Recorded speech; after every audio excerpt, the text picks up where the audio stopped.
So I didn't think I was actually going to have time to film this before I take off. I am heading very shortly to the Boston beauty blogger meetup that's happening at the Langham Hotel in about 2 hours, and I pleasantly surprised myself and got up relatively early this morning, got a bunch done, and I have a little extra time. So I have a relatively restrained Vitacost order that I thought I would show you, a small Sephora order, a couple of things from Amazon, and then I also thought I would show you guys what I got my mom for her birthday. Her birthday is May 2nd, and I picked her up a few little kind of interesting beauty bits that I thought you guys might be interested in seeing. So let's get into it. I Instagrammed a picture of these, so if you follow me on Instagram, you would have already seen them. But I was watching a Teal Swan video, her one on Awakening the Divine Feminine, which is really, it was interesting. And she mentioned this book, and I right away went onto Amazon and ordered it. And then I think the next day or 2 days later, I was reading Free and Native, and she talked about reading this, and I was like, wow, interesting synchronicity. I'm not that far in, page 62, and it's just a book about hormones and how it relates to your menstrual cycle, fertility, and libido. I will report more after I finish reading it. It probably will end up in a monthly favorites video because I'm really loving it so far, just from the little bit that I've read. The main thrust of this book is kind of healing or regulating your hormones through nutrition. So I'm curious to see if there's anything new in here that I haven't particularly heard about, but I've been having pretty extreme hormonal fluctuations, particularly during the second half of my cycle. So I'm really kind of looking for ways to balance that through nutrition and also through herbs. So I don't think I knew that this had come out. I have loved this blog for a long time, The Nourished Kitchen. It's a traditional foods blog. And this is just an absolutely beautiful cookbook. It reminds me, aesthetics-wise, of Heidi Swanson's work, the Supernatural Everyday. I haven't made anything from it yet, but I just really like that I now have this as part of my cookbook collection. I also got around to picking up 3 different essential oils that I have been on my list to get for quite a long time. So this is Ylang, Rosewood, and Geranium. These are just from the brand Eden's Garden. I don't know if any of you have experience with these essential oils. They're relatively inexpensive. I initially bought these with the purpose of making a DIY household all-purpose cleaner that came from a BeauTeaBar Melissa Piccoli DIY Modern Apothecary email series that she sent out a couple of years ago, and she had a recipe for a DIY house cleaner that utilizes these 3 essential oils. So I've been meaning to pick them up for forever. I finally did, and I don't think that they're kind of the highest quality essential oils you can get, but I figured I'd give them a go. I also just recently put together a little DIY Dr. Bronner's diluted with water shower, like body wash with these. So I'll report back on how I like them. So far, I really was a fan of how they all smelled together. So then Vitacost, this was one of my smaller orders. 2 packs of the Blum is actually how you do pronounce this brand, Naturals daily cleansing and makeup remover towelettes. These are the ones for dry and sensitive skin. I'm kind of washing my face in a new way. Not really a new way. I'm basically doing a true double cleanse now because of the face cleansers that I have and I'm trying to use up that don't function as a makeup remover and cleanser the way that my holy grail Elizabeth Den for One Love Organics vitamin B cleansing oil functions as kind of a 2-in-1. So maybe I'll do an updated skincare routine on how I've been washing my face and doing kind of my skincare routine, but basically I needed to stock up on these, so I did. I got another George's Always Active Aloe Spray Mister. When I got this has like a lot of hype kind of around YouTube, and I got it as kind of just a cheap hydrosol, but what I ended up using this for is to, after I've washed my face, I will spray a cotton round with this and spray this on my face. It's a really nice, very inexpensive product to use to just remove any additional traces of makeup that your cleanser may have left behind. These 2 came from watching Leilani's Journey videos, who I started watching in the last couple of months. She's like a yoga instructor and has her own yoga studio. But it's basically 100% certified organic tea tree oil and Aloe Life skin gel. This is 99% certified active aloe whole leaf aloe vera. These are like staples in Leilani's skincare, and I just thought that they would be kind of nice things to have around. I do kind of need to always have a blemish treatment, and I have like a pimple right here. That might be the first time I've ever said that on camera, because I don't get a lot of pimples, but I totally like have one right here right now. And I have the Burt's Bees blemish stick that I've been using. I'm almost out of it, and I thought that I would just give 100% tea tree oil a go, sort of to dab it on spot treatment as I need it. I also really want the Osmia Organic spot treatment, but it's like $50 or something like really expensive. This was $10, so we're gonna see how this does for spot treating blemishes. And then as a dry-skinned person, this just kind of seems like a nice product to have in one's skincare arsenal. I'm not entirely sure how I'm going to use it yet. Someone else in my comments also left me advice on how she uses this. I think she said it's a good last step to use. It doesn't, I don't think, sink into the skin. It kind of stays tacky on top of the skin. I picked up some Pure Wintergreen gum. Another one of my commenters, Serena, told me that this was her favorite gum after I had talked about really loving the spry. 2 cleaning products from The Honest Company, which Vitacost now carries and is kind of exciting. I got some unscented dryer cloths. You can reuse these too, I think 2 or 3 loads. And they come 32 to a pack, so they should last kind of a decent amount of time.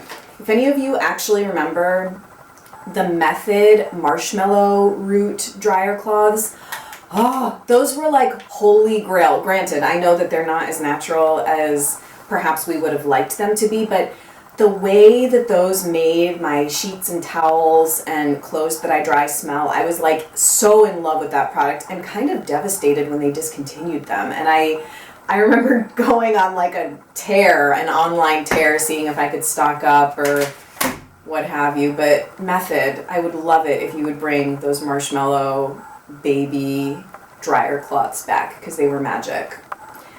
Also decided to pick up the Honest bathroom cleaner. I'm almost out of the Method tub and tile, which I've been using. And since I do think the Honest Company products are formulated a bit cleaner than Method, I thought I would give this one a go. It's eucalyptus and mint. I also picked up some food items from Vitacost. Someone had recommended that I give this a go. Oh, actually, it's upside down. This is Nutso, and I really like trying kind of alternatives to peanut butter. This is a 7 nut and seed butter. I think this one might be peanut free. I got the organic one, and it has almonds, cashews, hazelnuts, pumpkin seeds, chia seeds, flax seeds, and Brazil nuts. I've heard really good things about this. Super, super excited to try it.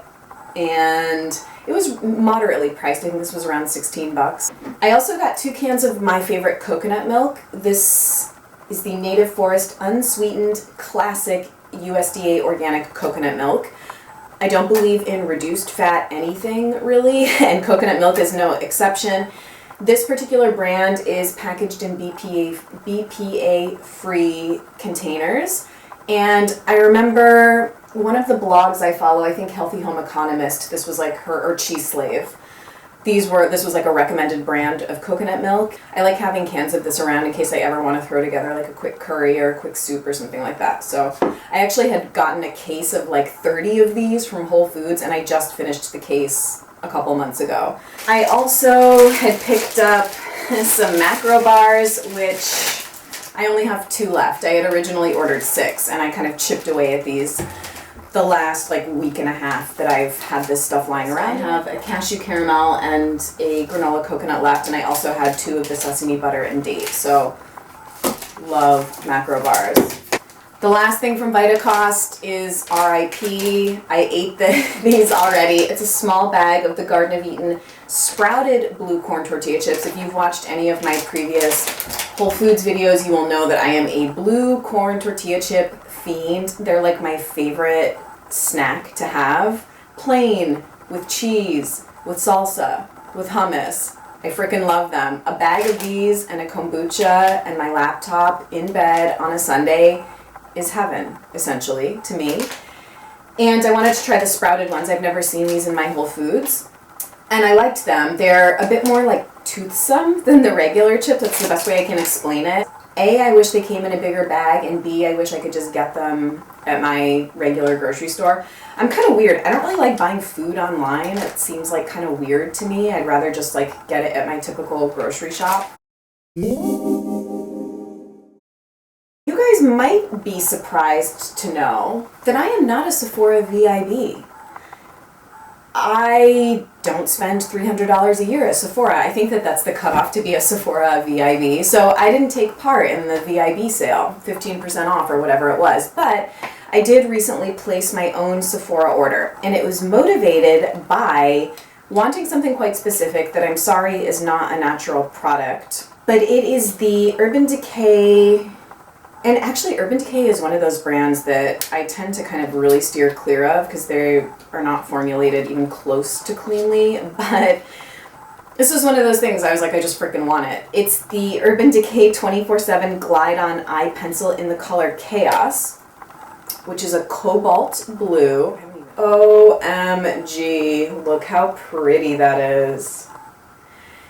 I got this after watching Lily Pebble's recent makeup menu video where she does kind of like a taupey pewter eyeshadow look and then a pop of bright blue on her lower lash line. I don't have anything this vibrant in my collection, and I hope it doesn't look too 80s when I try this out. That's kind of always the risk, but I'm going to try to replicate that look. I was also really intrigued by the teal color that they have of these 24/7 liners, and you know who else makes really beautiful looking brightly colored liners is Marc Jacobs. So if any of you have experience with bright cobalt blue or teal eyeliners, please let me know because I am on a pop of color on the lower lash line binge. I also decided to finally pick up a full size of the Bare Minerals Flawless Definition Mascara in black. I'm still working through the sample of this that I have. I have 4 open mascaras right now, so it's taking me a while to get through them. But this made it into a past monthly favorites video. I think it's an incredible mascara for my lashes. Granted, mascara is one of the most particular, specific, individualized makeup products that I feel that we wear. I think mascara performs really differently on everybody, so this is I was blown away by this on my lashes. You may or may not love it, but it has an incredibly thin, rubberized wand, which I didn't think I would like, but the reason I like it is because the wand is so thin, it lays really nicely on the top of my lashes and I'm able to comb it through, and I feel like that gives me just like so much extra chunk and volume. Totally like obsessed with it. I also decided to pick up a Bite Beauty double-ended mini, and this is in Lingonberry and Tangerine. I just thought that the colors sounded really fun. Oh yeah, that's pretty. So that's Lingonberry. It's actually kind of similar maybe to what I have on my lips right now. This is Quince, like my most used lip product ever. That is the Tangerine. That is so pretty. I am so excited to try this. I will probably be wearing this in my next video, so keep your eyes peeled. And I did a little promo code for some Supergoop products. There was a code to get a sample of the CC cream and the eye cream. One of my subscribers, commenters, many months ago, 3 or 4 months ago, had told me that this was her favorite CC cream and that the ingredients actually are not that bad. So I decided when I saw the code, I was like, oh, I'll give it a go. I also decided to use one of my 100-point perks and try the Living Proof Instant Texture Mist. My hair is like so annoying. I like cannot deal with it lately. I'm starting to think about veering into less clean styling products just because I'm really frustrated with it. I should probably just do a video on my hair woes and solicit your feedback.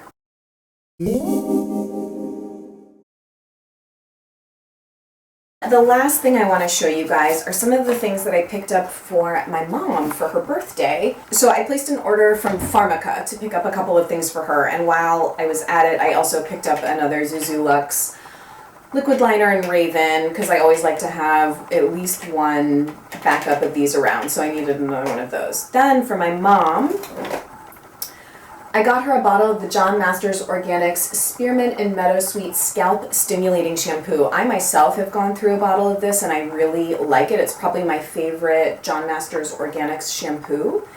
And my mom is on a whole like bender with her hair too for different reasons, and I'm trying to get her to transition to more natural products overall, and I think I don't know what she's using for shampoo right now, but I figure if I get it for her, she'll probably use it, and hopefully she likes it. This is a really nice one. Then my mom is also dealing with some kind of like hyperpigmentation, trying to like fade past acne scars and kind of even out her complexion and brighten and, you know, all of those things associated with aging skin. I decided to get her a bottle of the Skin Owl Beauty Drops in Geranium. Terry Mia Hira had given these a tremendous rave in one of her last videos, and I kind of wanted to try them for myself, but this one is supposed to be for combination skin, and it's a fast-absorbing, luxurious oil intended to boost radiance and balance texture and tone. So I'm hoping that with a month of use, my mom might start to see a difference with this, and it'll help her skin, I'm hoping. That was it from Pharmaca. I got my mom some cards, Mother's Day and birthday cards. This is just like the little box that I'm getting ready to send her. So beauty-wise, I also, not green, sorry. I got her a Bobbi Brown gel eyeliner in the color Violet Ink. I get an email from my mom, right, a month ago or whatever. She emails me periodically for beauty advice, which I think is adorable. And as I've alluded to, she's kind of been having some issues with having anxieties about aging, and I think it's really hit her that she is the age that she is. I'm not going to out her age on YouTube because she'd probably be pissed. But she wanted kind of some tips and tricks for looking younger, basically, and I guess she had done a little bit of her own research and said that one of the tips that she read was to use a kind of colored eyeliner, not like a bright colored eyeliner, but not black, basically. So things like eggplant or forest green or chocolate or kind of these other colors, I guess, to give some life to the eyes. I wanted to get her the Laura Mercier eggplant liner, but I think it's been discontinued. I couldn't find it online, nor could I find it in store. So I decided to get her the Bobbi Brown Violet Ink, also spurred on by the fact that MM&L are obsessed with the Bobbi Brown gel eyeliners. I personally have never used the Bobbi Brown gel eyeliners, but they're supposed to be really incredible. And then I also at Target picked up 2 little eyeliner brushes for her to apply it with, and I got her 2 different options. I got her this e.l.f. angled eyeliner brush, which is a really kind of like fine tip one, and then I got her one that's much closer to the Bobbi Brown brush that Bobbi Brown makes to go with the gel eyeliners, and it's the Sonia Kashuk Precision Liner Brush. So I think that this looks like a pretty close dupe to that Bobbi Brown one. So my mom is extremely persnickety with this kind of thing, so she has gift receipts for everything, so she can return and exchange at her whim. And then this is kind of like a tradition with my sister and I and the gifts that we give each other. We kind of give like tea and chocolate and other like little bits and bobs, I guess. I got my mom one of my favorite chocolate bars, which is the Lake Champlain Spicy Aztec, and my mom also has like a lot of indigenous Mexican pride, so I think she'll appreciate the Aztec on the chocolate. And then I got her a box of the, how do you pronounce this brand? Guayaki Yerba Mate Chai Spice Mate. I personally love this tea, love yerba mate. My mom is a huge chai tea fan, and I think that she would really benefit from drinking yerba mate, so I just decided to get her a box of nice tea. Thanks so much for joining me for another edition of Mercedes Shops, and Mercedes curates a birthday gift for her mama. So I hope you enjoyed. Let me know if you've tried or like any of these things, or if you have suggestions for the things I asked about, the colored eyeliner other things you think are worth checking out on Vitacost maybe. All of the info for this will be listed down below, as well as my social media links. I also have a couple, I guess referral codes, is that what they're called, for BeauTeaBar and ebates if you do any kind of online shopping. So if you're interested in that, all that will be down below. Thanks so much. Have a great week. I'll talk to you guys really soon. Take care.